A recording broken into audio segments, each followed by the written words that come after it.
السلام عليكم ورحمة الله. وعليكم السلام ورحمة الله. إن الحمد لله والصلاة والسلام على رسول الله أما بعد فأعوذ بالله من الشيطان الرجيم بسم الله الرحمن الرحيم وما آتاكم الرسول فخذوه وما نهاكم عنه فانتهوا. قال رسول الله صلى الله عليه وسلم أمركم بخمس بالجماعة والطاعة والهجرة والجهاد في سبيل الله وأنه خرج من الجماعة إذا شبرا فقد ربقة الإسلام من عنقه إلا أن يرجع ومن دعا بدعاء الجاهلية فهو من حب جهنم وإن سمع وصلى وأنه جامع مسلم. মুআজ্জাজ হাজিরিন, সকল প্রকার প্রশংসার যোগান মহান আল্লাহ সুবহানাহু ওয়া তাআলার জন্য, যার অপার অনুগ্রহে আমরা একটা পরিকল্পনা হাতে নিয়ে আজকে এখানে বসার সুযোগ পেয়েছি। আল্লাহ রাব্বুল আলামিন বসার সুযোগ করে দিয়েছেন, এই জন্য শুকরিয়া সুযোগ স্বরূপ আদায় করি আলহামদুলিল্লাহ। দরুদ ও সালাম বর্ষিত প্রিয় নবী জনাব মুহাম্মদ রাসূলুল্লাহ সাল্লাল্লাহু আলাইহি ওয়াসাল্লাম। সর্বপ্রথমে আমি আপনাদেরকে আজকের যে ব্যানার দেখছেন, এখানে বিশেষ করে লেখা আছে যে পর্ব 1। আমি গতকালকে কথা বলেছি, ডক্টর লোকমান ইসলামী বিশ্ববিদ্যালয়ের আল কোরআন, উনি হলেন প্রফেসর। উনি আসবেন ইনশাল্লাহ আগামী দিনে। উনি যদি না আসেন তাহলে প্রফেসর ডক্টর আহমদুল্লাহ তুইশারি আসবেন। উনি যদি আসতে না পারেন তাহলে সিরিয়ালে আমার যারা আছে, প্রফেসর ডক্টর বাকুল্লাহ বিন দুরুল হুদা ইউবি, রাজশাহী ইউনিভার্সিটির প্রফেসর, উনি আসবেন ইনশাল্লাহ। তাহলে সর্বপ্রথমে আপনাদেরকে এই বিষয়টি অবহিত করার মাধ্যমে আমি আজকে পঠিত সংক্ষিপ্ত আয়াত, প্রিয় নবী যে বাণী এবং আল্লাহ সুবহানাহু ওয়া তাআলার যে বাণী, সেটা হলো কি, তোমাদের নবী তোমাদেরকে যা কিছু দেয় সেগুলোকে শক্তভাবে আঁকড়িয়ে ধরো, আর যেগুলো নিষেধ করে তার থেকে বিরত থাকো। এ পর্যায়ে হাদিস পড়েছি, রাসূলুল্লাহ সাল্লাল্লাহু আলাইহি ওয়াসাল্লাম বলেছেন, আমরুকুম বিখামসিন, তোমাদের 5টা বিষয়ে আমি বিশেষ করে আদেশ করছি, হুকুম করছি। সেই 5টা বিষয় কি? প্রথম নম্বর বিষয় হলো তোমাদেরকে ঐক্যবদ্ধভাবে থাকতে হবে, জামাতবদ্ধভাবে। 2, তোমাদেরকে অনুসরণ করতে হবে, প্রয়োজনে তোমাদেরকে হিজরত করতে হবে। তারপর আল্লাহর রাস্তায় তোমাদেরকে জিহাদ করতে হবে। যদি কেউ এই জামাতি জিন্দেগি ত্যাগ করে এর থেকে সরে দাঁড়ায় 1 বিঘত পরিমাণ, প্রিয় নবী বলছেন, তাহলে ইসলামের রশিটা তার গলায় থেকে নামিয়ে দিল। যদি কেউ যতক্ষণ পর্যন্ত সে আবার ফিরে না আসবে ততক্ষণ পর্যন্ত ইসলামের রশিটা তার গলা থেকে নামানো থাকলো। তোমাদের মধ্য থেকে যে জাহিলিয়াতের দিকে আহ্বান করবে, সে তার পরিণতি হলো জাহান্নাম। যদি সেই লোকটি রোজাদার হয়, সেই লোকটি নামাজি হয় এবং সেই লোকটি ধারণা করে যে আমি একজন মুসলমান, তারপরেও তার ঠিকানা হলো একমাত্র জাহান্নাম। কথা আবার কোরআন এবং হাদিসের এই আয়াত, এগুলো আমরা মনে রাখবো। দেখুন, আশরাফুল ইসলাম অনেক কথা বলে ফেলেছে, সংক্ষেপে বহুত কথা। আমি ওই কথাগুলোর উপরে কিছু কথা বলব। প্রথম কথা হলো যে আহলে হাদিস এবং আসহাবুল হাদিস, এই কথাটার উপরে আমাদের সমাজে অধিকাংশ মানুষের একটা অ্যালার্জি আছে। যে আহলে হাদিস মানে তো একটা দল, আসহাবুল হাদিস মানে তো একটা দল। কেউ বলছে আমরা হব মুসলমান। তাহলে আহলে হাদিস কাকে বলা হয়, আসহাবুল কাকে বলা হয়, আমরা কিছুটা ধারণা পেয়েছি। আমি আরেকটু কথা, আহাল বলতে বোঝায় অধিবাসী, ওয়ালা হাদিস বলতে বোঝায় কথা। আল্লাহ সুবহানাহু ওয়া তাআলা তার কোরআনকেও হাদিস বলেছেন। তাহলে আহলে হাদিস বলতে কোরআন ও হাদিস ওয়ালা, কোরআন ও হাদিসের অনুসারী, কোরআন ও হাদিসের সংরক্ষণকারী, কোরআন ও হাদিসের হেফাজতকারীকে শরীয়তের পরিভাষায় আহলে হাদিস বলা হয়। তাহলে এখন কোরআন ও হাদিস মানে না এমন কোন মুসলমান নামধারী কেউ আছে? সবাই বলবে আমরা কি কোরআন হাদিস মানি। তাহলে কোরআন হাদিস যেই মানে, এই লোকটা যখনই কোরআন হাদিস মানবে তখন সে কি হয়ে গেল? হাদিস হয়ে গেল। এই লোকটা মনে করে আমি এখন 8 রশিদ মুরিদ, তাহলে কি আমি আহলে হাদিস না? আমি আজকে আমার গ্রামে গেছি, তাবলীগ জামাতের ভাইয়েরা আছে সেখানে, তো এরাও তো, তারপরে যদি বলি মানিকগঞ্জের মুরিদ, এরাও তো বলছে আমরাও তো আহলে হাদিস। আপনি কি কথা বলছেন? এরপরে দেখা যাচ্ছে যারা হানাফি, শাফি, মালিকি, হাম্বলি এই মাযহাব চতুষ্টয়, এরা বলছে আমরাও তো কোরআন মানি, আমরাও তো হাদিস মানি। তাহলে যারা কোরআন মানে, যারা হাদিস মানে, তারা সবাই কি আহলে হাদিস। প্রিয় নবী বললেন, শোনো বনে ইসরাইল দেখছো, এরা 72টা দল হয়েছিল, আর আমার উম্মতেরা হবে 73টা দল। এই 72টা দল আর 73টা দল বললেন কুল্লুহুম ফিন্নার, এরা সবাই জাহান্নামে চলে যাবে। শুধুমাত্র একটি দল নাজাত পাবে। তারা কারা? প্রিয় নবী বললেন, মা আনা আলাইহি ওয়া আসহাবি, আমি এবং আমার সাহাবীরা যে কথা, যে মত, যে পথ, যে দর্শন উপরে আছি, এই কথা, এই পথ, এই মতের উপরে কিয়ামত পর্যন্ত যারা থাকবে তারাই সেই নাজাতপ্রাপ্ত দলে থাকবে।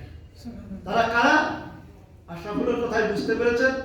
শারফুল হাদিসের ভিতরে ইমাম আহমদ বিন হাম্বল, ইমাম শাফি, ইমাম শাবি, এই ধরনের 400 জন বর্ণিত রাবীর বর্ণিত হাদিস এখানে পাবেন, যে তারা আর কারা নয়, তারা আসহাবুল হাদিস, আহলুল হাদিসের অধিবাসী। যিনি বললেন আসমানের পাহারাদার হলো ফেরেশতা, আসমানের পাহারাদার তারা ফেরেশতা, আর জমিনের পাহারাদার হলো আসহাবুল হাদিসরা। অনেকে আফসোস করে বলেছেন, যদি আহলুল হাদিসরা না থাকতো তাহলে আমরা শিরক ও বিদআত থেকে কোনোদিন বাঁচতে পারতাম না। আজকে আহলুল হাদিস হলো তারা, এরা কোনোদিন বাতিলের সাথে আপোষ করেনি, এরা কোনো মূর্তি পূজার সাথে আপোষ করেনি, এরা কোনো ধোঁকাবাজির সাথে একমত হয়নি, এরা কোনো রকমের সুদ, ঘুষ, জুলুম, অত্যাচার, নির্যাতন, মানুষের পিছনে নিন্দা, গীবত করা পর্যন্ত এরা একমত হতে পারেনি। আহলুল হাদিস আপনি তখন হতে পারবেন, সংক্ষিপ্ত কথার উপরে জেনেছি যে তখন হতে পারবেন যখন আপনাকে দেখে সরাসরি একটি হাদিস আসছে, যে আমি কি করে বুঝবো যে আমার দ্বারা একটু ভালো কাজ হচ্ছে? ভালো কাজ করতে হলে তোমাকে আর ভালো কাজ করা লাগবে না, তুমি করো, বাইরে তোমার বদনাম যখন শুরু হবে বুঝতে পারছো যে তখন তোমার দ্বারা কিছু ভালো কাজ হচ্ছে। ভালো কাজ তোমাকে বুঝতে হবে না। আর প্রিয় নবী বললেন, ইজা রুইয়া নাস যুকিরাল্লাহ, ইজা রুইয়া নাস যুকিরাল্লাহ, যখন কাউকে দেখে আল্লাহর কথা মনে হবে বুঝবে এই লোকটি ভালো কাজ করছে। আল্লাহ সুবহানাহু ওয়া তাআলা তিনি কত সুন্দর, তিনি এই মানুষটির কথা, এই মানুষটির ব্যবহার, এই মানুষটির আচরণ এত সুন্দর করেছেন। তাহলে যিনি করেছেন সেই আল্লাহ রাব্বুল আলামিন, তিনি কত সুন্দর। আপনাকে এই পর্যায়ে আমি একটি কথা আজকে বলছিলাম জুমার খুতবায়, যে আল্লাহ সুবহানাহু ওয়া তাআলা মানব দেহের ভিতরে এক খণ্ড গোশত দিয়েছেন। যদি এই গোশতটা ভালো হয়, ওয়াইদা সালুহাত সালুহাল জাসাদে আলা কুল্লি, তাহলে মানব দেহের পুরোটাই ভালো হয়ে যাবে। আর যদি ওটা খারাপ হয় তাহলে সব খারাপ হয়ে যাবে। কিভাবে? বললেন যার গোষ্ঠপিণ্ডটা খারাপ সে যখন চিন্তা করবে খারাপ করবে, সে যখন কথা বলবে খারাপ বলবে, সে যখন লিখবে তখন খারাপ লিখবে, সে যখন বক্তৃতা দেবে তখন সে অ্যাঙ্গেলে খারাপ বলে যাবে। খারাপ বলা বলতে আল্লাহ তার রাসূলের বিরুদ্ধে বলবে, সে সমাজের বিরুদ্ধে বলবে, সে ব্যক্তির বিরুদ্ধে বলবে, সে মানুষের ক্ষতির জন্য বলবে। এটা হলো তার বৈশিষ্ট্য, তার মেজাজ। আর যদি ভালো হয় তাহলে ওই লোক যখন কথা বলবে ভালো বলবে, ওই লোক চিন্তা করলে ভালো করবে। প্রিয় নবী বলছেন ভালো চিন্তা করা উত্তম ইবাদত। তুমি একটা ভালো চিন্তা করছো, উত্তম ইবাদত। ভালো কাজের নিয়ত করার সাথে সাথে সব লেখা শুরু হয়ে যায়। আমি আল্লাহর কাছ থেকে চেয়ে নিয়েছি যে আমার উম্মত দুর্বল, কোনো একটা ভালো কাজের সংকল্প করেছে। আজকে এই মসজিদ কমপ্লেক্সে কোরআন ও হাদিসের আলোচনা হবে, আমি ওখানে যাবো ইনশাআল্লাহ, এবং ওগুলো যথাযথ শুনে বাস্তব জীবনে আমল করব ইনশাআল্লাহ। এই নিয়াত করে, এই সংকল্প করে যে মানুষটি বাড়ি থেকে বের হয়েছে, নিয়ত করার সাথে সাথে তার সব লেখা শুরু। আসতে পারলেন না গুনাহ হলো না, আসতে পারলেন না সব পেলেন না গুনাহ হবে না। কিন্তু যদি আপনি আসতে পারেন আপনার কদমে কদমে সব। এমন কথা বলেছেন কিছু সময় কোরআন ও হাদিসের ইয়াতাদারাসুল ইলম, এলেমের চর্চা করবা কিছু সময় 40 বছর নফল ইবাদতের চাইতে সব বেশি হবে। এমনি বলে কথা এমনি আসেনি এগুলো। তাই আমি আবার ফিরে যাই। দেখুন যে সময়ে কথা বলছি, যেই বছরে, আজকে 2020 সাল, তাই না? একটু স্মৃতিচারণ আমাকে করতে হবে। 2020 সাল, এদেশের মাটিতে যারা কোরআন ও সুন্নাহ দাওয়াত নিয়ে মানুষের ঘরে ঘরে পৌঁছে দিয়েছে, অবিভক্ত বাংলা ভারতে যারা এই কোরআন ও সুন্নাহ কথাগুলো বলেছিলেন, আজকে তাদের অনেকেই দুনিয়া থেকে বিদায় নিয়েছেন। আমরা জানি না তাদের ইতিহাস, কিছুটা ধারণা আমাদেরকে নিতে হবে। আপনাদেরকে বিশেষ করে স্মরণ করে দিচ্ছি যে বিগত 15ই মে এই 2020 বাংলাদেশ জমিয়তে আহলে হাদিস লেখা ছিল, এখানে আছে বাংলাদেশ জমিয়তে আহলে হাদিসের সুযোগ্য সভাপতি প্রফেসর ডক্টর ইলিয়াস আলী, যিনি শিক্ষা বিভাগের সাথে ওতপ্রোতভাবে জড়িত। বাংলাদেশ শিক্ষা কমিশন যারা বুঝেন, যারা ইন্টারমিডিয়েট ডিগ্রি কলেজ, এই কলেজের প্রিন্সিপালরা সবাই তার সাথে পরিচিত। তার শৈশবে বাংলাদেশের কোনো শিক্ষকের বেতন পাস হয়নি।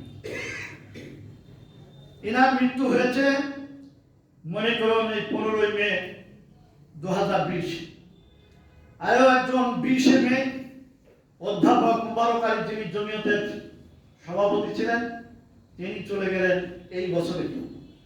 সেই সাথে 15ই মে 2020 ডক্টর হাফেজ আইনুল বারী, অল ইন্ডিয়া জমিয়ত আহলে হাদিসের যিনি ছিলেন সভাপতি, তিনি চলে গিয়েছেন এই বছরে।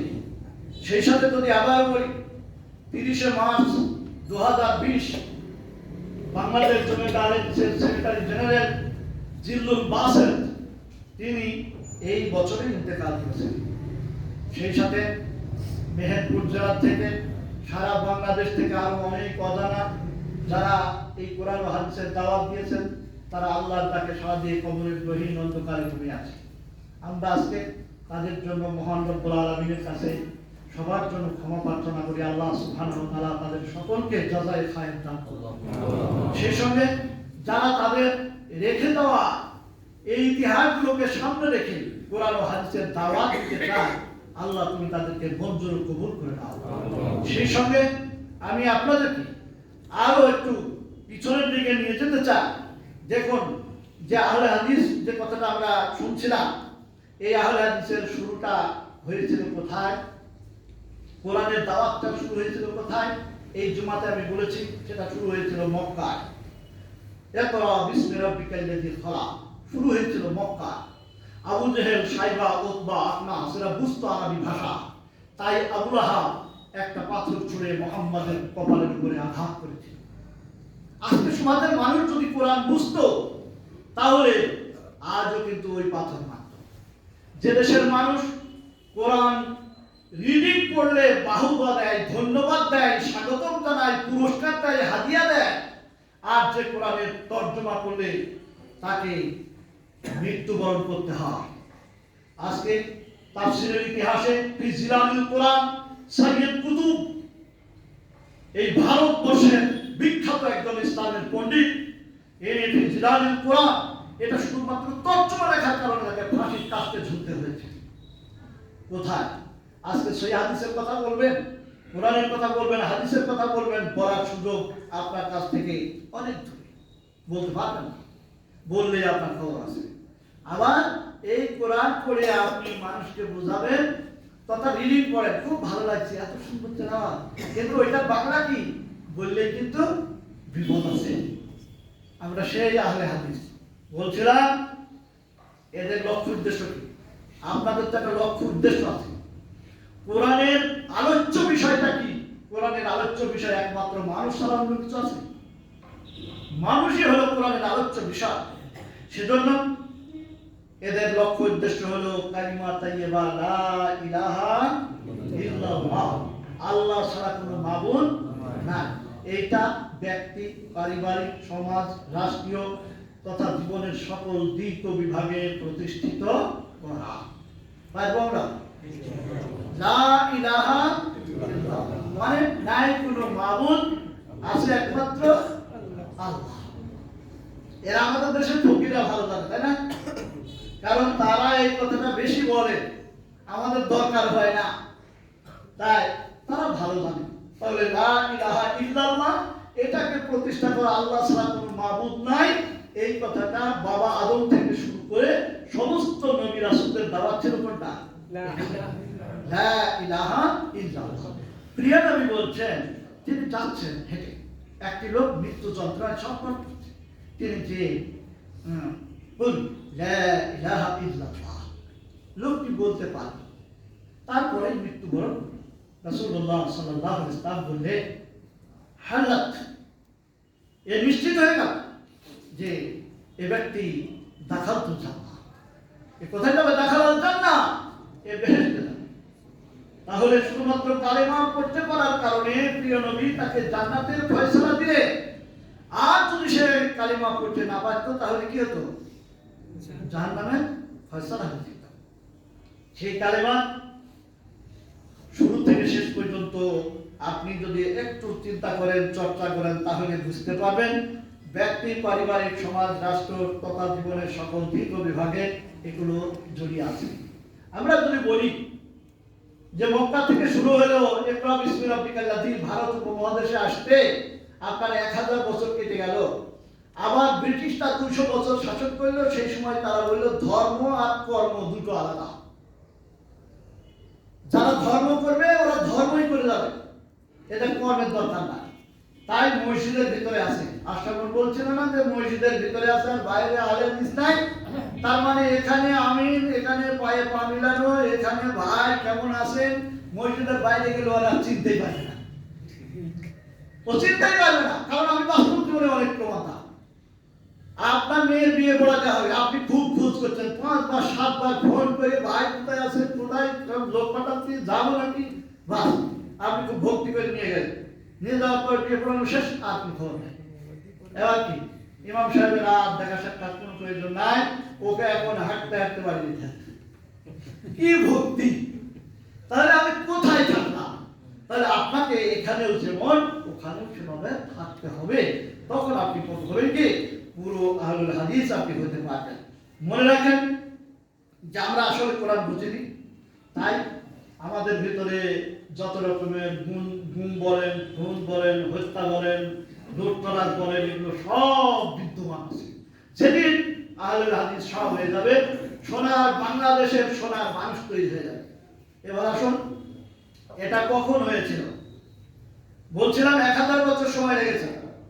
তারপরেও সেখানে বেদাত তরিকা, শিখ বেদাত দিয়ে ভরা এই বাংলাদেশ, ভারত উপমহাদেশ এগুলো ছিল। বাংলাদেশ তখন হয়নি, ছিল। এখান থেকে কোরআন ও হাদিসের নির্যাস বের করে কিছু লোক উদ্যোগ গ্রহণ করেছিলেন। তার ভিতরে অগ্রণী ভূমিকা পালন করেছিলেন, আমরা সবাই জানি। সেই উদ্যোগী ভূমিকা তিনি পালন করেছিলেন আব্দুল্লাহ কাফি আল কুরাইশি। এই ভারত উপমহাদেশে তিনি ছিলেন প্রথম ব্যক্তি। সেটা ছিল 1906 সাল। 1906 সাল, আজ থেকে কত বছর? 114 বছর আগে। এই 1906 সালে তিনি করলেন কি, এই ভারত উপমহাদেশের বিভিন্ন জায়গায় ওই অফিসে একটা লোক চাকরি করে, ওইখানে একটা লোক ব্যবসা করে, ওখানে একটা লোক আছে, তাদের নাম লিখে লিখে বের করে তিনি এই আহলে হাদিসদেরকে খুঁজে বের করেছিলেন। বের করে তিনি যেটা প্রতিষ্ঠা করেছিলেন সেটা তিনি নাম দিয়েছিলেন অল ইন্ডিয়া আহলে হাদিস। অল ইন্ডিয়া, একেবারে এই অল ইন্ডিয়া আহলে হাদিস নাম দিয়ে তিনি একটা সংগঠন খাড়া করে ফেললেন যে এদেরকে আমাদেরকে একসাথে থাকতে হবে। কি বলেছেন রাসূল? বিল জামাত, ঐক্যবদ্ধ হতে হবে। তুমি তিনজন লোক আছো, একজনকে নেতা বানিয়ে তিনজনের কথা, তিনজনের কর্ম, তিনজনের সিদ্ধান্ত যেন এক হয়, এটা থাকতে হবে রাসূল সাল্লাল্লাহু আলাইহি ওয়াসাল্লামের বাণী। তিনি কি করলেন? চলল অল ইন্ডিয়া আহলে হাদিস 1946 সাল পর্যন্ত। 1946 সালে তিনি করলেন আবার জুড়ে নিলেন নিখিল বঙ্গ আসাম জমিয়তে আহলে হাদিস। এবার নিখিল বঙ্গ আসাম এগুলো সব যখন জুড়ে ফেললেন, ওয়াতাসিমু বিহাবলিল্লাহি জামিয়া, এবার কোরআনের আয়াত আবার তিনি ওখানে ঢুকিয়ে দিলেন যে এখানে জমিয়তে আহলে হাদিস তিনি লিখে ফেললেন। বললেন 1946 সাল। এরপরে আসলেন 46 থেকে 1949 সালে মাসিক তর্জমানুল হাদিস। আপনাদেরকে যে খবরটা দিয়েছি, এদেশে আহলে হাদিস সম্পর্কে জানতে হলে, এদেশে রাসূল সাহাবায়ে কেরাম সম্পর্কে যদি জানতে হয়, বিদগ্ধ পণ্ডিতেরা যারা ইসলামিক স্কলাররা লিখছেন তর্জমানুল হাদিস, এই পত্রিকাটা জাহির হলো 1949 সালে আমাদের এই পাশের পাবনা থেকে জাহির। তাহলে তিনি ছিলেন কোথায়? এই বাংলাদেশ, ভারত, পাকিস্তান, এই একটা দেশ, এই একটা দেশের এই পাবনায় তিনি এসে এই পত্রিকাটা প্রকাশ করলেন। এরপরে 1956 সালে তিনি আবার কি করলেন? পূর্ব পাক জমিয়তে আহলে হাদিস বললেন। এটা একটা পূর্ব পাক, আর পাকিস্তান ছিল পশ্চিম পাকিস্তান। এটা পূর্ব পাকিস্তান, ওটা ছিল পূর্ব পাকিস্তান, ওটা পশ্চিম পাকিস্তান। উনি বললেন পূর্ব পাক, এখানে আমরা একটা শাখা তৈরি করে ফেলবো। পূর্ব পাকের লোক সব ঐক্যবদ্ধ, এরা পূর্ব পাক জমিয়তে আহলে হাদিস এই নামে এটা তৈরি হয়ে গেল বললেন। এরপরে আসেন 56 পরে পরবর্তী বছর 1957 সাল, যে সাপ্তাহিক আরাফাত পত্রিকা আপনারা পড়ছেন, এই পত্রিকার বয়স 1957 সালে এই সাপ্তাহিক আরাফাতটা তৈরি হয়েছিল। এরপরে আসেন 57 সালের পরে 1960 সালে আব্দুল্লাহ কাফি আল কুরাইশি দুনিয়া থেকে বিদায় নিলেন, যিনি এই কাজ শুরু করেছিলেন। আল্লাহ পাক তাকে জান্নাত নসিব করুন। সেই সঙ্গে আরো জানছি সম্মানিত উপস্থিতি, এখান থেকে 1960 সাল তখন কি বাংলাদেশ হয়েছে? তখন বাংলাদেশ হয়নি। এরপর আসেন 1971 সাল, একেবারে লাল সবুজের পতাকা লাভ করে ফেললাম আমরা, তাই না? লাল সবুজের পতাকা লাভ করে ফেললাম, বাংলাদেশ স্বাধীনতা অর্জন করলো। আমি এই প্রসঙ্গে একটা কথা বলেছিলাম, এদেশের ওই যে বঙ্গবন্ধু শেখ মুজিবুর রহমান, তিনি কিন্তু ইনশাআল্লাহ শব্দ বলেছিলেন, যে ইনশাআল্লাহ এত গুরুত্বপূর্ণ একটি বাণী প্রিয় নবী মুহাম্মদুর রাসূলুল্লাহ সাল্লাল্লাহু আলাইহি ওয়াসাল্লাম ইনশাআল্লাহ বলতে ভুলে গিয়েছিলেন। 15 দিন পর্যন্ত জিবরাইল ফেরেশতা ওহী নিয়ে আসেন, সেই কথাটা কিন্তু বলেছিলেন। যদি সেটা তিনি না বলতেন, বাংলাদেশ কোনদিন লাল সবুজের পতাকা লাভ করতে পারত কিনা আল্লাহ আল্লাহ। আজকে তাকেও মাননি, তাই না? তার কথাটাও কিন্তু মানতে পারেনি। যে সমস্ত ব্যক্তিরা দেশ গড়ার তারপরে কি করেছেন, তাদের অবশ্যই আমাদেরকে স্মরণ করতে হবে কোরআন ও সুন্নাহর আলোকে। কোরআন সুন্নাহ বহির্ভূত নয়। অতএব মনে করি এই 1971 সালে এবার বাংলাদেশ হলো, এরপর থেকে শুরু হলো বাংলাদেশ জমিয়তে আহলে হাদিস। বলেন এই বাংলাদেশ আহলে হাদিস যখন শুরু হলো 1978 সালের 5ই ফেব্রুয়ারি মাদ্রাসা মোহাম্মদিয়া আরাবিয়া যেখানে আমি পড়াশোনা করছিলাম এই জায়গাতে বসে 1978 সালের 5ই ফেব্রুয়ারি জমিয়ত সুবহানে আহলে হাদিস, যেটা বাংলায় লেখা হলো আহলে হাদিস যুব সংঘ, এই সংগঠনটি ওখানে বসে তৈরি করা হয়। গেল এরপরে আসুন 1989 সালে আহলে হাদিসদের ভিতরে একটা বিভেদ শুরু হলো। তাহলে 89 সাল 1906 থেকে 89 83 বছর পরে জমিয়তের ভিতরে এবার ফাটল শুরু হলো।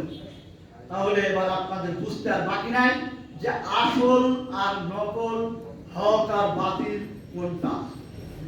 83 বছর ধরে আপনি যে সংগঠনের ভিতরে থাকলেন, এরপরে 89 পরে 93 সালে আহলে হাদিস আন্দোলন, এই প্রফেসর ডক্টর আব্দুল আসাদুল্লাহ গাড়ি তিনি আন্দোলন তৈরি করলেন 93 সালের 23 আগস্ট। এই 23 আগস্ট তিনি এই সংগঠনটি আবারও খুলে দিলেন নতুন ভাবে। এখান থেকে বর্তমানে আজকের তার সাথে ডক্টর মুসলিউদ্দিন, এরপরে আব্দুল রাজ্জাক বিন ইউসুফ, মুজাফফর বিন মহসিন, এরপরে রেজাউল করিম, এখন এদের কাছ থেকে 22টা দল তৈরি হয়ে গেছে। আপনারা শুনে খুশি হবেন, বাংলাদেশ জমিয়ত আহলে হাদিস যেখানে ছিল সেখানেই আছে, ইনশাআল্লাহ থাকবে। যদি আমরা এই সত্যসায় জীবন যাপন করতে চাই তাহলে ইনশাআল্লাহ আপনি আমি সফল কাম হতে পারবো। আল্লাহ সুবহানাহু ওয়া তাআলা যাতে করে জামাত ও জমিয়ত বুঝ আমাদেরকে দেন, সঠিক বুঝ যেন আমরা লাভ করতে পারি, আল্লাহ সুবহানাহু ওয়া তাআলা সেই তৌফিক আমাদের সকলকে দান করুন।